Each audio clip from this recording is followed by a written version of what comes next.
વાત કરીએ જસદણ એપીએમસીમાં કડદા મુદ્દે મહત્વનો નિર્ણય કરાયો। જણસીની હરાજી બાદ કડદા નહીં કરવા આદેશ કરાયો છે। વેપારીઓ અને કમિશન એજન્ટોને કડક સૂચના આપી દેવામાં આવી છે।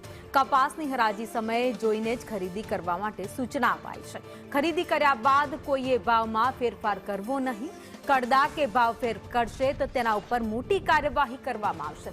લાયસન્સ રદ કરવા સુધીની કાર્યવાહી કરાશે તેવી સ્પષ્ટ સૂચના આપી દેવાઈ છે।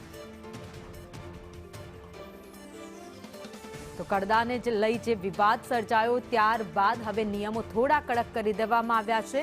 ખેતીવાડી ઉત્પન્ન બજાર સમિતિએ મહત્વનો નિર્ણય કર્યો છે। વેપારીઓ અને કમિશન એજન્ટોને જણસીની હરાજી બાદ કડદા ન કરવા માટે સ્પષ્ટ સૂચના આપી દેવાઈ છે।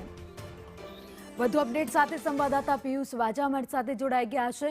પિયુષ, કડદો ન કરવા માટે સ્પષ્ટ સૂચના વેપારીઓને અને સાથે જ એજન્ટોને આપી દેવાઈ।